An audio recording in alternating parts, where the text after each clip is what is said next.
नमस्कार दोस्तों, मैं अंकुर उपाध्याय स्वागत करता हूं आप सभी का आपके अपने YouTube channel share market analysis में।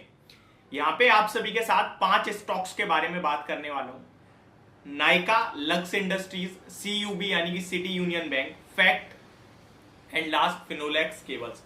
इन पांचों ही स्टॉक्स में आज के सेशन में बड़ी गिरावट देखने को मिली है और रीजन एक है, क्वार्टरली नंबर्स। अब निवेशक क्या करें, इन स्टॉक्स में बने रहें, निकल जाएं, फ्रेश एंट्री का मौका है, एवरेजिंग का मौका है, या फिर अवॉइड कर दें, वो बेटर ऑप्शन है। देखिए, इनमें से सबसे ज्यादा फोकस में जो स्टॉक आता हुआ दिखा है वो है नाइका। सबसे पहले नाइका की ही बात करते हैं।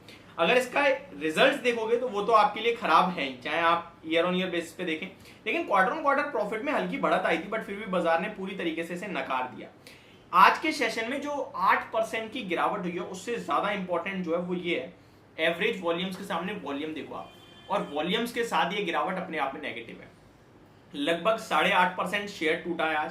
2.5 करोड़ शेयर्स ट्रेड हुए हैं। कितने? 2.5 करोड़ शेयर्स। एवरेज वॉल्यूम अगर आप कल का देखोगे यानी फ्राइडे, तो 35 लाख शेयर्स ट्रेड हुए। 5 दिन का एवरेज 42 लाख शेयर्स का है और 30 दिन का एवरेज 52 लाख शेयर्स का है। मैं 52 लाख को भी कंसीडर करता हूं तो उसके सामने भी लगभग 5 टाइम्स NSE पे शेयर्स ट्रेड होते हुए दिखे। तो बड़े वॉल्यूम्स के साथ बड़ी गिरावट आते हुए दिखी और ये अपने आप में एक सीरियस प्रॉब्लम है। अब निवेशक क्या करें क्या ना करें, इसके बारे में सवाल है। देखिए, ये एक ऐसा IPO था जो लोग कह रहे थे ई कॉमर्स में प्रॉफिटेबल है, बड़ा पैसा बनेगा, और बना भी। लगभग 1100 रुपए का IPO आपके लिए 2700-2800 रुपए तक गया। फल्गुनी नायर जो है, उनकी कंपनी लगभग 1 लाख करोड़ तक पहुंची थी है, और आज ये 38,000 करोड़ के मार्केट कैप पे बैठी है कंपनी। तो अब आप डायरेक्ट समझ जाओ, 62% टूट गया ऊपर से। यहाँ पे सिर्फ इतना ही नहीं, इसके जो ब्रांड एम्बेसडर वगैरह या जो प्रमोट करते हैं नाइका को, लाइक कैटरीना कैफ वगैरह, उनका भी बम्पर मुनाफा हुआ था जब शेयर लिस्ट हुआ था। और उसके बाद इस स्टॉक ने जो गिरावट दिखाई है वो आप सभी के सामने है।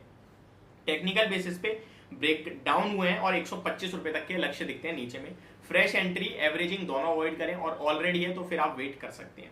नेक्स्ट स्टॉक के बारे में बात करते हैं, लक्स इंडस्ट्रीज। देखिए, जब इसके नंबर आए तो मैंने आज आप सभी के साथ इसके नंबर शेयर भी करे थे, जब मैंने आपको बताया बेहद खराब नंबर आते हुए दिखे हैं और स्टॉक उस समय 4-5% नीचे था। 6% की गिरावट के साथ बंद हुआ है।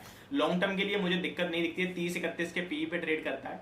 4,500 करोड़ का मार्केट कैप है। आपने रूपा के नंबर देखे थे, वो भी खराब आए थे। तो पूरा सेक्टर खराब कर रहा है, ये भी खराब कर रहा है, तो कोई बड़ी बात नहीं है। शेयर की बात की जाए तो मैं आपको एक बार दोबारा नंबर बता दूं, टोटल इनकम कंपनी की घट गई है, लगभग 570 करोड़ के सामने 525 करोड़ की रह गई है। कामकाजी मुनाफा कंपनी का देखेंगे तो लगभग 75 करोड़ के सामने 28 करोड़ का रह गया है। बहुत ही खराब नंबर है। कंसोलिडेटेड नेट प्रॉफिट 16.7 करोड़ का आया है, 51 करोड़ से घटकर। तो इसी चक्कर में स्टॉक गिरता हुआ दिखा है। रिसेंट डेज में तेजी बनी थी, दोबारा गिर गया है। बाय ऑन डिप्स करते रहिएगा, 1200-1300 पे आ जाए तो अच्छा बनता है लेवल खरीदारी करने का। बाकी अभी तो थोड़ा वेट करें। सिटी यूनियन बैंक, इसके नंबर्स के बाद मैंने आप सभी के साथ शेयर किया था कि 125 रुपए का लेवल ब्रेक किया, तो फिर अगला सपोर्ट सीधे 115-110 पे है। 125 ब्रेक करने के बाद स्टॉक आज 121 पे हो गया है। क्या करें क्या ना करें? देखिए, ऐसे स्टॉक को मैं एवरेज करने की राय नहीं देता हूँ और ना ही फ्रेश एंट्री की। मेरे पास, मैं सेक्टर के लीडर के साथ ज्यादा प्रेफर करता हूँ जाना, ताकि कॉन्फिडेंस बना रहे। अगर गिरे भी शेयर तो आपसे कह सकूं, हिम्मत रख सकूं, भैया खरीदो, कोई टेंशन नहीं है। अब बैंकिंग में क्या है कि आपके पास बहुत विकल्प है, थोड़े बहुत भी नहीं, बहुत है। बैंकिंग, NBFC, स्मॉल फाइनेंस, बहुत सारे विकल्प हो जाते हैं। तो फिर मैं सिटी यूनियन के साथ ही क्यों जाऊंगा?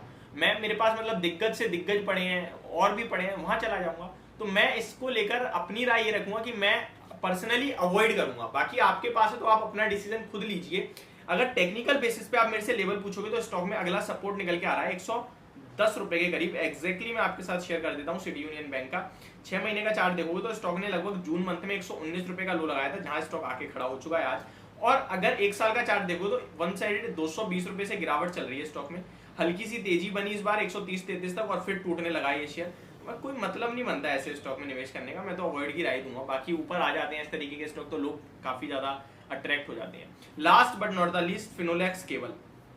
सबसे पहले तो स्टॉक की बात की जाए तो आज बड़ी गिरावट आई है, लगभग 1016 पे आ गया। बट अगर आप देखें स्टॉक में इतनी बड़ी गिरावट के बाद भी क्या हुआ है, 6 महीने में 70% के रिटर्न है। बहुत बड़ा पैसा बनाया इन केबल कंपनियों ने, केबल एंड वायरिंग कंपनीज ने। तो मैं आपसे यही कहूंगा कि भैया, एक क्वार्टर के खराब नंबर है या फिर स्टॉक का नेगेटिव रिएक्शन है, जो भी है, स्टॉक को अभी रखना ही चाहिए अपने लेवल्स के हिसाब से, क्योंकि कोई बड़ी गिरावट नहीं है। आपने देखा पॉलीकैप धमाका कर गया।